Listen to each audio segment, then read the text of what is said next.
Do GPTs actually make a difference? Is it worth your time to find the right GPT for a task? Is the GPT actually better than vanilla ChatGPT? In this video, we're going to test my GPT, Cynthia Diamond, which you can get absolutely free by clicking the link right below this video, head to head with the exact same prompts against ChatGPT. I haven't put my thumb on the scale or done any tuning or curving, so you're going to get the exact real responses to find out if this is worth your time, or maybe Cynthia got to hit the bricks. Let's find out.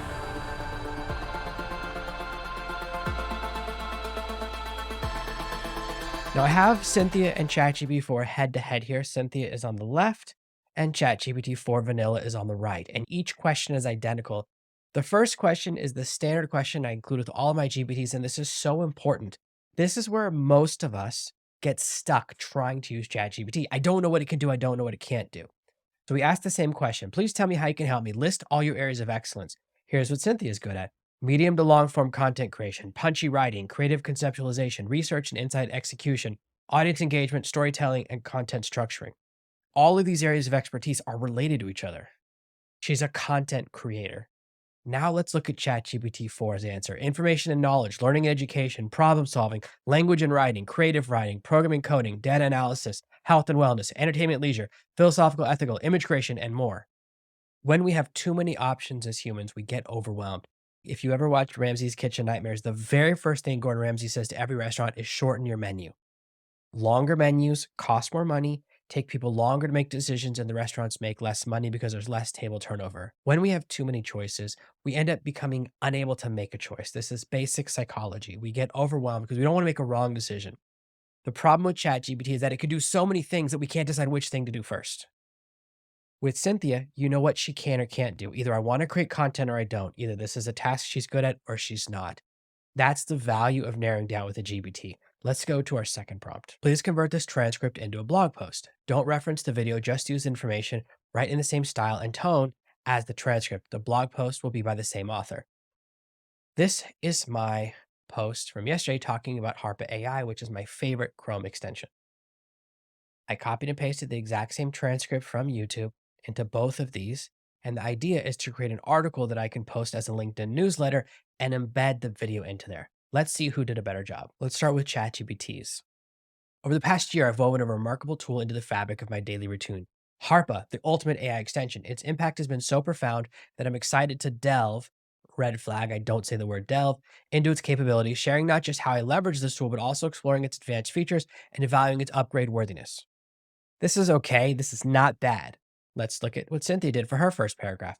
In the realm of AI extensions, realm is not good. One tool stands out for its comprehensive functionality and user-friendly design: Harpa AI. Having integrated this tool into my daily workflow for over a year, I found its capabilities to be nothing short of revolutionary, particularly for those of us who cherish efficiency and innovation. Harpa isn't just another extension, it's a powerhouse of over 100 features that streamline various tasks, making digital life smoother and more productive.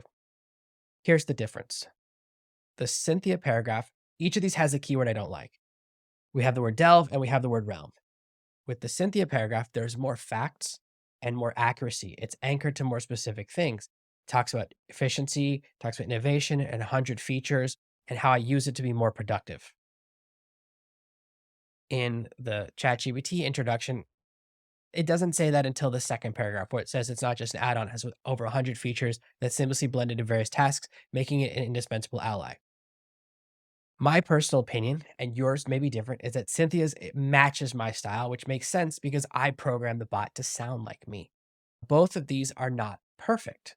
We can also compare the headlines: exploring the world of AI extensions, a deep dive into Harpa AI, versus describing Harpa, the AI extension revolutionizing my workflow. Both of these are fine. The next prompt is where things get really important. Please shorten the paragraphs, add some headings, and mark a spot in the article where I should embed the original video. Let's also add an FAQ section at the end of the article. Now, in this case, ChatGPT gives me a better spot to embed. They both make a mistake. What I wanted is to take two paragraphs, break them into shorter sentences, and have a heading. So both of these are not usable to me. They both need to be a second question telling them what to do different. In this case, we have a miss. So now both of these have gotten worse rather than better. Cynthia did make a mistake, which is embedding the video way lower I like to do introductory paragraph, 4 to 5 sentences, then embed the video. Now, both of these I can train, but I want to see what works better without me having to do any customization and training. Let's look at some of the actual sentences. Harp AI is a beacon in the AI extension universe, offering a bust suite of over 100 features. The tool has been a state of my toolkit, transforming my workflow. So the quality of the paragraph is greatly diminished. This means the way I wrote this prompt did not work right. It didn't understand what I meant. What I wanted to say was, please split the paragraphs into multiple paragraphs. And if I'd done that, I would have gotten a much better result. But let's look at the FAQ section. What makes Harpa different from other AI extensions? Over 100 features, including advanced video summarization, seamless integration with AIs like ChatGPT, and versatile automation capabilities, sets it apart from standard extensions. What does Cynthia say? Cynthia's is slightly better because the integration with AI, of course it is. Its name is Harpa AI. Let's look at the next one. Is the free version of Harpa sufficiently? Absolutely, absolutely. They're really neck and neck. What I really wanted was this to give you an example of, wow, Cynthia is so much better at everything she does. But when I give a bad prompt, I'm going to get a bad result. For both of these, I decrease the quality of the response. That's my own fault. We're going to fix that. But first, let's go through the rest of my tests. This is where the magic happens. This is where Cynthia's either going to shine or fall flat on her face. Please give me 10 ideas for articles we can write about Harpa. Maximizing productivity, the future of SEO, harnessing the power for content creation, Harpa's automation features. Now let's look at ChatGPT's first couple. Productivity is ChatGPT's number 2. Real world use cases. I don't like topics like that because it's a lot harder, which means I need to find a lot of proof of people actually using Harpa and going into details. But that's nitpicking. They both choose productivity. Harpa unveiled a comprehensive guide. Not really good. There's 100 functions. It's a massive blog post. Video summarization. Let's see.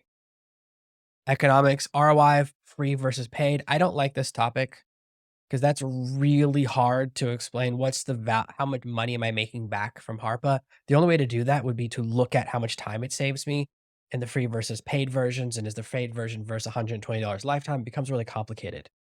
I am does have Harpa for SEO in both of these. Yeah. And we'll just compare the two articles.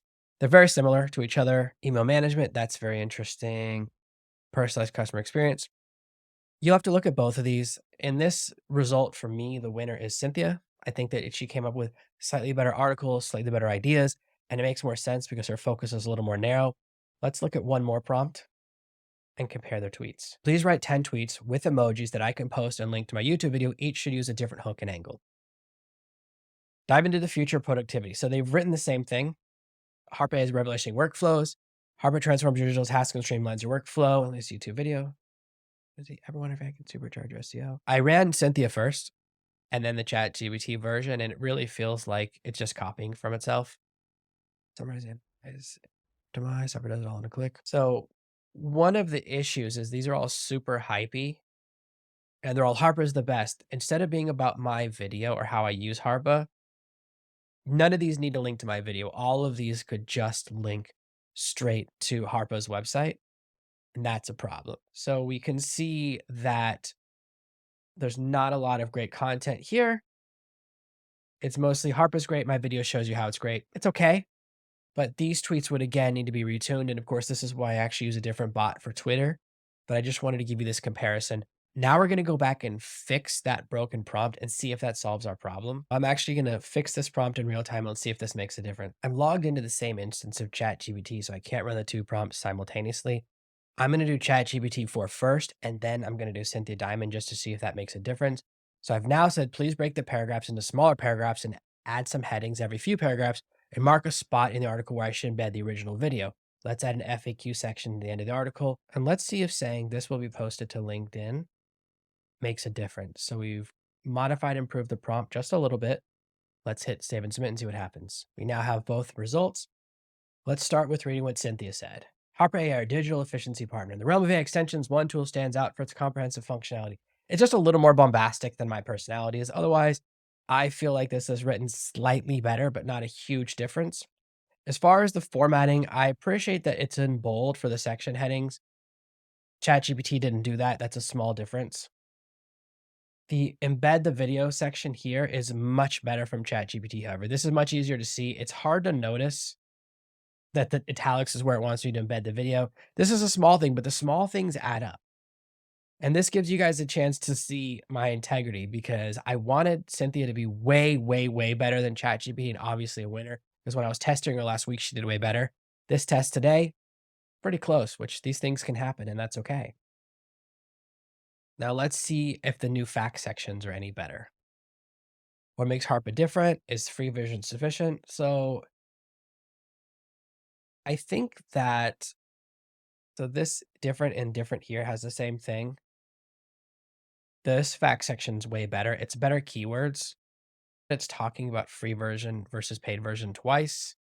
How does it integrate with ChatGPT? I know how it does that because I covered in the video, but I think that HARPA for SEO, HARPA for workflows, HARPA for users, individual versus teams, and different extensions. I'm looking at which has the better keywords in it.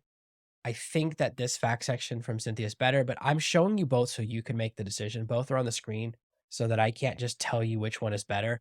Now, there is one area where Cynthia did shine, and that's at the bottom. Now, I hate the way ChatGPT always says in conclusion at the end. This is not great because that always annoys me. It should just say as I reflect. So I would always delete that because it gives away. That's like in a way ChatGPT gives itself away. It's better than saying in conclusion, but still saying in closing. Now, here's what's good. This is an area where I often forget to add to my content on social media, my blog posts, but listen to this final paragraph.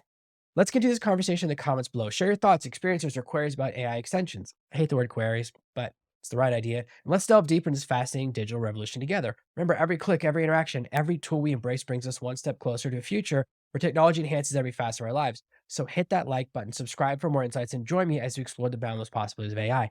Your next digital adventure awaits. It adds a call to action. That's pretty cool. So Cynthia did add a few things. So there it is. We ran Cynthia head to head against ChatGPT 4. I felt she was slightly better, but not massive difference. I wanted to show you that she's the best prompt ever since the history of sliced bread. And last week when I was running head to head prompts, she was significantly better. But it looks like ChatGPT is catching up, and I can admit that. The question is, looking at those two things, does it help you to see at the beginning the areas of expertise and give you some guidance about what you can do with the tool, what you can do with the GPT? Or do you just like using the wide open, broad version of ChatGPT 4? Let me know your thoughts in the comments below because it really makes a difference.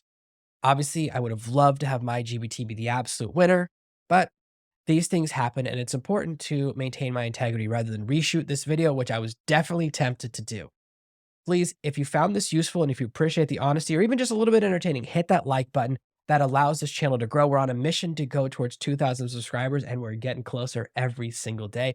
As always, if you're not subscribed, please hit that subscribe button so you can see more of my content appearing in your feed. And if you hit the bell, you'll get notified every single time I post a video. Thank you so much for watching. I appreciate every single one of your comments. I reply to every comment. I read them every day. That's one of the benefits of a smaller channel. You get my personal attention, and I do read every single one of them, even the mean ones. Thank you so much for staying to the end. I'll see you in the next video. Thank you so much for watching one of my videos. Hit the like button, and then I've got a couple of sweet videos that I think you're going to like. I've got one here and another one over here. You're going to love them.